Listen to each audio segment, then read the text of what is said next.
بسم اللہ الرحمن الرحیم۔ السلام علیکم۔ ٹیک آرٹ نیوز میں خوش آمدید۔ 14 مئی 2023، 24 شوال 1444 ہجری، بروز اتوار۔ ٹیک آرٹ نیوز لایا ہے سعودی عرب کے حالات اور قانون میں تبدیلیوں کی خبریں۔ اگر آپ بھی جاننا چاہتے ہیں تو چینل کو سبسکرائب کریں، لائک کریں، گھنٹی کے بٹن کو دبائیں تاکہ ہر آنے والی ویڈیو آپ تک پہنچ سکے۔ تو چلتے ہیں خبر نامے کی طرف۔ خادمین حرمین شریفین شاہ سلمان بن عبدالعزیز نے جزائر قمر کے صدر عثمان غزالی کو عرب کے سربراہ اجلاس میں شرکت کی دعوت دی ہے۔ سعودی پریس ایجنسی کے مطابق شاہ سلمان نے جزائر قمر کے صدر کو مکتوب روانہ کیا ہے۔ واضح رہے کہ سعودی عرب کی صدارت میں عرب لیگ کا سربراہ اجلاس رواں ماہ ریاض میں منعقد ہوگا۔ شاہ سلمان کا مکتوب جزائر قمر میں سعودی سفیر ڈاکٹر عطا اللہ بن زاید الزاید نے پہنچایا ہے۔ جزائر قمر کے صدر عثمان غزالی نے سعودی سفیر کا صدارتی ماحول میں استقبال کیا ہے۔ سعودی وزارت پانی، ماحولیات اور زراعت کی جانب سے رپورٹ میں کہا گیا ہے کہ مملکت میں اناج ذخیرہ کرنے کی صلاحیت میں 40% اضافہ کرنے میں کامیابی حاصل کر لی۔ عاجل ویب سائٹ کے مطابق فوڈ سیکیورٹی اتھارٹی نے بیان میں کہا ہے کہ سال 2016 میں مملکت میں اناج ذخیرہ کرنے کی مخصوص سٹورز کی گنجائش 2.5 ملین ٹن ہوا کرتی تھی، جس میں مزید اضافہ کرتے ہوئے 3.5 ملین ٹن تک پہنچا دیا گیا ہے۔ اس وقت مملکت میں اناج ذخیرہ کرنے کے مخصوص اسٹورز مشرق وسطیٰ کی سطح پر سب سے بڑے ہیں۔ سعودی عرب میں ٹیلی کمیونیکیشن و انفارمیشن کے شعبے میں سال 2022 کے اختتام تک ملازمین کی تعداد 1,23,000 تھی، جن میں سعودی ملازمین کا تناسب 62.2 جبکہ غیر ملکی 37.8% تھی۔ الاقتصادیہ نے حکومتی ادارے کی جانب سے جاری اعداد و شمار کے حوالے سے بتایا کہ شعبے میں کام کرنے والے سعودی 76,714 ہیں، جبکہ غیر ملکیوں کی تعداد 46,617 تھی۔ جاری اعداد و شمار کے مطابق اس شعبے میں سب سے زیادہ ملازمین کا تناسب ریاض ریجن میں ہے۔ سعودی عرب نے 8 سے 12 مئی تک نیو یارک میں جنگلات کے بارے میں اقوام متحدہ کے فورم کے 18ویں اجلاس میں شرکت کی ہے۔ سعودی پریس ایجنسی ASPA کے مطابق سعودی عرب کی نمائندگی نیشنل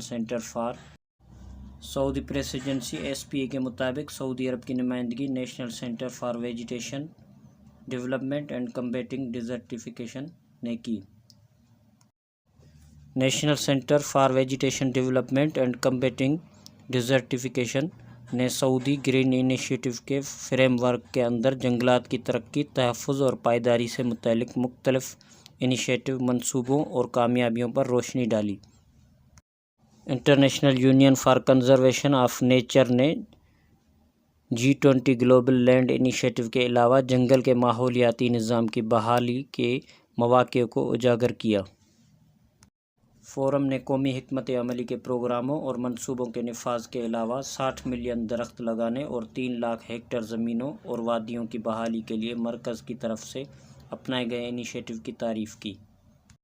سعودی عرب میں موسمیات کے قومی مرکز کا کہنا ہے کہ مملکت کے مختلف علاقوں میں منگل سے موسم میں غیر متوقع تبدیلی کا امکان ہے۔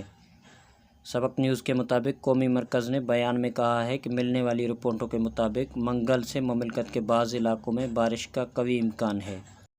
بیان میں عسیر، جازان، الباحہ، مکہ مکرمہ کے علاوہ مدینہ منورہ، حائل، قصیم، ریاض، مشرقی ریجن اور شمالی حدود کے علاقوں میں بارش کا سلسلہ رواں ہفتے کے اختتام تک جاری رہنے کا امکان ظاہر کیا گیا ہے۔ سعودی ولی عہد وزیر اعظم شہزادہ محمد بن سلمان نے کہا ہے کہ دارالحکومت ریاض کے الواحہ اور صلاح الدین محلوں کا نام تبدیل کر کے ملک سلمان رکھا گیا ہے۔ دونوں علاقوں کو جدید خطوط پر استوار کیا جائے گا۔ بنیادی خدمات کا معیار بلند اور تفریحاتی سرگرمیوں کو جدید انداز میں استوار کیا جائے گا۔ سرکاری خبرساں ادارے ASPA کے مطابق ملک سلمان محلے کو نئی شناخت دی جائے گی۔ سلمانی طرز تعمیر اور تعمیرات کے سلمانی اصولوں سے استفادہ کیا جائے گا۔ ملک سلمان محلہ دارالحکومت ریاض کے مرکز میں واقع ہے۔ اس کا رقبہ 6.6 کلومیٹر کے لگ بھگ ہے۔ اسے جدید خطوط پر استوار کرنا سعودی ویژن 2030 کے اہداف کا اہم حصہ ہے۔ ریاض کو دنیا کے 10 بہترین شہروں میں شامل کرانا ویژن 2030 کے اہداف میں شامل ہے۔ اسلامی ترقیاتی بینک IDB نے عالمی بحرانوں سے نمٹنے کے لیے جدہ میں اپنے سالانہ اجلاس کے اختتام پر 24 رکن ممالک کے ساتھ 5.4 بلین ریال کے مالیت کے 77 مالیاتی معاہدوں پر دستخط کیے ہیں۔ سعودی پریس ایجنسی SPA کے مطابق اسلامی ترقیاتی بینک کے چیئرمین محمد الجاسر نے کہا ہے کہ معاہدوں میں صحت، زراعت، فوڈ سیکیورٹی، نقل و حمل، توانائی، چھوٹے اور درمیانے درجے کے کاروبار، تعلیم اور انسانی امداد سمیت مختلف شعبوں کو فروغ دینا ہے۔ عرب نیوز کے مطابق گروپ نے پائیدار ترقی کے میدان میں $588 ملین سے زیادہ کے 6 منصوبوں کی مالی اعانت کے لیے کئی معاہدوں پر بھی دستخط کیے ہیں۔ سعودی عرب کے مختلف ٹرانزیکشن سینٹرز کے مطابق 14 مئی 2023 کو سعودی ریال کا ایکسچینج ریٹ کچھ اس طرح رہا۔ پاکستان کے لیے فوری بینک $75.08، STC پہ $75.02، تحویل الراجی $75.10، ویسٹرن یونین $75.40، منی گرام $75.18 اور ٹیلی منی $75.12۔ اور انڈیا کے لیے فوری بینک $21.40، STC پہ $21.42، تحویل الراجی $21.38، ویسٹرن یونین $21.52، منی گرام $21.46 اور انجاز بینک $21.38۔